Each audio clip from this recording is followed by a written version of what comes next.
Você pontuou bem a respeito das pesquisas, mas a gente está vendo uma realidade, e parece que essa primeira pesquisa aí não atingiu ainda a opinião pública em relação a esse último escândalo do MEC, né? Então a gente precisa também considerar, você pontuou bem aí, um crescimento pequeno, que é o desse presidente que a gente chama, mas o presidente Lula se mantém ali na liderança.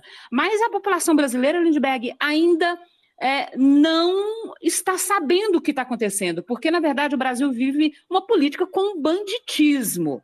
Aí no Rio de Janeiro, então, nem se fala, não é, Lindbergh? Porque a milícia está no poder público. Como, Lindbergh, que a gente vai levar aí ao conhecimento da população a gravidade do que acontece no Brasil? Olha, a campanha, nós estamos na fase da pré-campanha, né? A campanha vai ser uma campanha muito curta, de 45 dias. Mas agora, o Lula, por exemplo, vai fazer o pré-lançamento dele no dia 1º de maio. Agora é cada vez mais falar para o povo e denunciar o que está acontecendo no governo, Lula. Mas eu acho que a pauta dessa eleição, a nossa pauta, é a vida real do povo, né?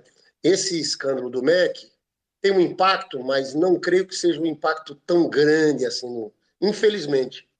Eu acho que o impacto maior é o aumento da gasolina, é o aumento do botijão de gás, são as pessoas sem dinheiro, né? Então eu acho que nessa campanha a gente tem que ter uma obsessão, falar da vida do povo. Quando esses malucos, a gente encontrar um cara desse na rua, falando de Cuba, Venezuela, dá até vontade de entrar no assunto, mas a gente não pode cair no jogo deles. A gente tem que falar, vamos falar da vida do povo, vamos falar dos empregos, vamos falar do preço, a questão do preço. Porque, veja bem, a gente tem que politizar esse debate. Você sabe que o preço dos alimentos, existe uma política de regulação de preços. Você tinha a Conab nos nossos governos, pessoal, estocava toneladas e toneladas de grãos de arroz, toneladas e toneladas de grãos de feijão. Quando o preço internacional subia, o governo soltava esse arroz, esse feijão, e isso regulava o preço. Eles acabaram. Com que discurso eles acabaram desde o Temer? Com o discurso neoliberal, de que isso é uma coisa Estado forte, não tem que ter regulação, o mercado se autorregula.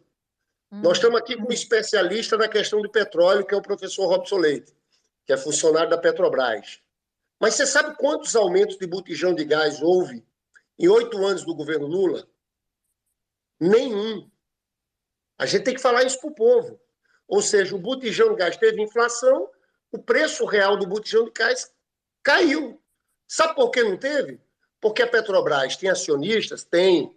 Mas o Lula dizia, também é uma empresa pública.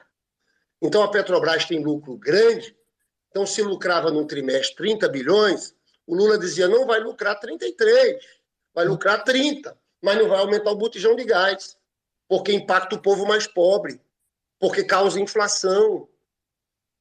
Então eu estou convencido, Lula, que essa tem que ser a pauta. Eu fico vendo o jogo dessa turma de Bolsonaro, eles sempre querem achar um tema para puxar a gente para a pauta deles.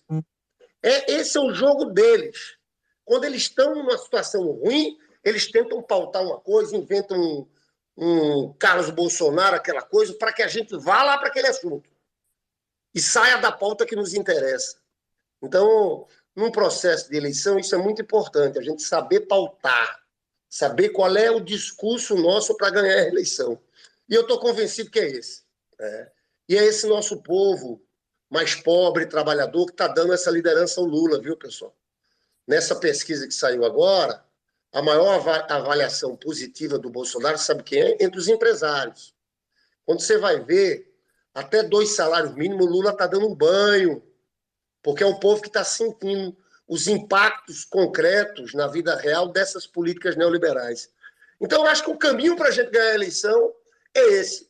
A vantagem que nos tranquiliza é que nós temos um Pelé, né? O nosso candidato é um Pelé, né? O nosso candidato aqui para nós é maravilhoso, né? Ele está com 76 anos, com a cabeça danada. Eu fico vendo a inteligência do Lula, a sabedoria do Lula, né? Então, ele é o mestre nessa coisa. Ele não vai deixar Bolsonaro pautar, pelo contrário, ele que vai pautando o tempo todo. Então, a gente está disputando a eleição, né, com camisa 10, o melhor nome.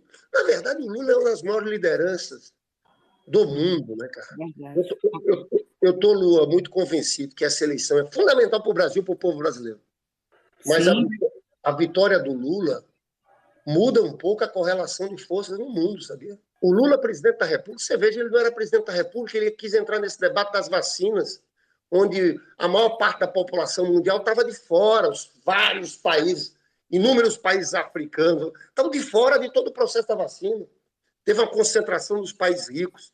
Então, eu acho que a entrada do Lula, presidente da República no país, nós teríamos um peso muito grande, isso alteraria também a correlação de forças no mundo. Por isso que eu acho que essa eleição é tão importante.